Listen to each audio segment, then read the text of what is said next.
Makanya, tapi wajib dibilangin asal ibunya taat. Sambil doain, bacain salawat Jibril tiap hari. Yang tadinya malas sembahyang, insya Allah jadi tambah rajin. Karena doa istri itu nembus langit. Yang penting doa dibaca adabnya ya, ibu yang saya udah ajarin. Nggak tahu ujuk-ujuk main doa aja, jangan. Dibaca dari Bismillahirrahmanirrahim. Alhamdulillahirabbil alamin. Allahumma shalli ala sayyidina Muhammad wa ala ali sayyidina Muhammad. Baru minta, ya Allah, laki saya jangan ngelirik perempuan mulu kek. Walhamdulillahirabbil alamin. Udah baca doa. Bener itu. Yang penting kalau jangan ujuk-ujuk main doa aja susah diijabah. Ya. Doanya baca basmalah, baca alhamdulillah, baca sholawat, lalu minta apa yang kita mau, tutup dengan walhamdulillahirabbil alamin. Itu simple itu. Jangan ujung-ujung kita minta, ya Allah mudah-mudahan saya kaya, mudah-mudahan biar bisa cepat bayar utang. Susah Bu, karena adab nggak kita pakai. Adabnya kita pakai pelan-pelan. Baca. Dan doa yang dijabah adalah doa dari hati yang paling dalam. Tapi toh pun belum diijabah, jangan banyak kita ngitung doa yang belum diijabah. Tapi kalau bisa pikirin berapa banyak nikmat yang nggak pernah kita minta tapi Allah udah kasih. Apa salah satunya? Sehat, anak sehat, laki walaupun duitnya dikit tapi masih sehat, masih mau ngasih kepada kita, ngasih duit buat kita. Ya kita sama mertua biar gede banget tapi masih baik, nggak galak-galak buat mertua sama kita, misalnya kayak begitu. Ya misalnya, ya pokoknya minta apapun yang bisa disyukuri. Bisa jalan ke rumah poros hari ini, walaupun kadang-kadang pegel kaki kita, kadang ada asam urat, tapi ternyata masih Allah kuatkan diri kita biar bisa ngaji. Itu kan nikmat dari Allah. Jadi pikirin yang, ya Allah nggak pernah ngabulin, tapi pikirin udah berapa banyak yang nikmat Allah kasih buat kita, nggak pakai minta. Kalau nggak salah kemarin gue nulis itu kayak begitu, pikirin yang begitu. Pikirin berapa banyak yang Allah udah ngasih buat kita. Kalau udah kayak gitu banyak bersyukurin. Tapi kalau nggak pengen kita susah buat bersyukur, hati kita keras, banyak-banyak kita ziarah kepada orang sakit yang ada tul marid. Kalau kita yang adil marid, hati kita keras, hati yang tadi keras jadi hilang. Kenapa? Karena kalau kita mengunjungi orang sakit, lalu kita ada orang meninggal kita datengin, kita jadi zikrul maut, ingat sama mati. Karena ingat sama mati, maka insya Allah hati kita jadi nggak jadi keras. Apa tanda hati keras? Kalau diomongin nggak mau dengar, tuh hati keras tuh. Ya, lu ngajarin gua, tawan gua, nah gitu. Abis itu kalau lihat orang gedek aja, sama Allah nggak ada syukur aja. Iya, benar. Undang orang kayak begini. Nanti di ngajiin. Tadi yang udah kita baca apa, Yasin, tahlil, ada Quran. Kenapa sih? Karena memang Nabi nyuruhnya begitu. Kata Nabi, aksiru min tilawatil Quran fi buyutikum. Banyakin baca Quran di rumahmu. Kenapa? Fa'innal buyut alladzi la tuqra'u fihil Qur'an yakillu khairuhu wa yaksuru syarruhu wa yadiku anil ahli. Karena rumah yang enggak dibacain Al-Qur'an sedikit kebaikannya. Ya, wa yaksuru syarruhu banyak buruknya, wa yadiku anil ahli terasa sempit bagi penghuninya.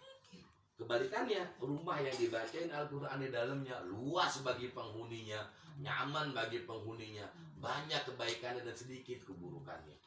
Jadi kita yang di Jakarta, rumah kita paling 2 kamar, 1 kamar mandi, dapur, ruang tamu, kan begitu? Atau 1 kamar mandi, dapur, ruang tamu. Tapi pengennya luas hatinya lapang, ngajiin Al-Quran. Ya, jadi kalau nggak ada laki, biar kita kalau dia pulang kagak marah-marah, sama kita ngeliat sayang, ngajiin Al-Quran, ngajiin. Tiap malam walaupun cuma selembar kita baca.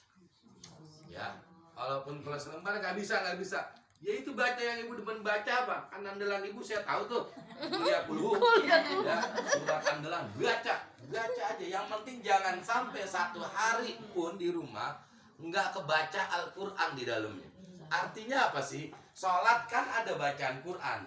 Jangan sampai dipakai rumah dipakai nggak dipakai buat sholat gitu. Dipakai buat ibadah. Kalau dipakai buat sholat, dipakai buat ngaji, insya Allah rumahnya banyak kebaikan. Amin. Apa saya mau bikin kayak begitu? Satu hari ada orang yang sakit, Bu, sakit nggak sembuh-sembuh. Nggak sembuh-sembuh, dia sakit, berobat di tukang obat mana juga dia kagak sembuh-sembuh. Lalu dia ingat karena dia ngaji, dia nazar. Ya Allah, kalau misalnya saya sembuh nih penyakit saya nggak sembuh-sembuh, saya mau tiap Jumat sedekah buat kedua orang tua saya. Ya, niat sedekah buat kedua orang tua saya. Nah, habis nazar kayak begitu, ternyata besoknya langsung sehat walafiat. Padahal sakitnya nggak sembuh-sembuh, sehat dia. Makanya tiap Jumat dia sedekah buat orang tua, sedekah buat orang tua. Dua-duanya bapak mamanya udah meninggal. Kondisi kita ada banyak yang dari kita ada begitu, udah nggak punya kedua orang tua. Nah, tapi yang namanya hidup ntar kadang di atas, kadang di bawah. Lagi kadang punya duit, kadang ngampleng. Nah, ini kita seringnya kan emang ngampleng mulu ya. Sedih ya ceritanya. Kagak punya duit. Ini bukan cerita ibu, ini cerita orang ini. Sahabat nih. Kalau orang miskin sensitif, kita cerita siapa yang tak kita mulu. Orang ngomong utang, Ustaz ngomong gitu ya kagak. Walaupun tahu sama-sama tukang ngeredit tentang utang. Bu, akhirnya dia nggak punya duit, akhirnya dia bingung nih, gue sedekah pakai apa gitu. Saya nggak punya duit, nggak punya apa. Ini kisah di Salafus Soleh. Akhirnya dia lapor kepada gurunya. Ini saya biasa, saya nazar. Nazar itu kan jadi wajib ya. Sama kayak ibu besok akekah buat anak. Saya ingat nih Ustadz nyuruh akekah sedekah dengan bahagia kelahiran anak. Udah ya Allah, kalau saya dapat arisan, saya nazar nih saya mau akekah. Itu jadi wajib dan ibu haram makan itu. Yang ibu nazar. Ya, kalau sunnah, saya ingat kata Ustadz Kiki ini ngomong kalau udah hari ke-7, hari ke-40, udah setahun, udah mau balik, udah akekahin. Ya Allah, kalau ada duitnya insya Allah saya mau akekah. Sunnah tuh jatuhnya. Jadi ibu boleh makan. Ya, kalau ibu nazar, ada kata-kata nazar, itu wajib. Nggak berat dong Ustadz? Iya, karena kalau nazar, insya Allah lebih mempercepat hajat kita. Ya, lebih kencang dah. Bahasanya kalau kita lewat bayar tol ya wajib bayar, tapi kan lebih cepat dibanding jalan biasa. Itu nazar. Nah, ini dia nazar nih. Dia lapor ke gurunya, ini bagaimana saya udah nazar, tapi saya nggak punya duit banget ya Syekh. Main di nukut, main di lahu dinar. Saya nggak punya duit sama sekali. Apa kata gurunya? Ya rajul izza fil suq. Wahai laki nih, Fulan, lu kan nggak punya duit, lu berangkat ke pasar. Ngapain ke pasar? Lu bawa baskom, lalu sampai pasar, cari bongkahan buah. Bongkahan bekas yang misalnya buah masih segar tapi tinggal kulitnya, lu cuci, lu kumpulin. Udah kelar dikumpulin, lu nunggu di pintu pasar. Di pinggir jalan, ntar kalau hewan-hewan pada lewat, keledai, kuda,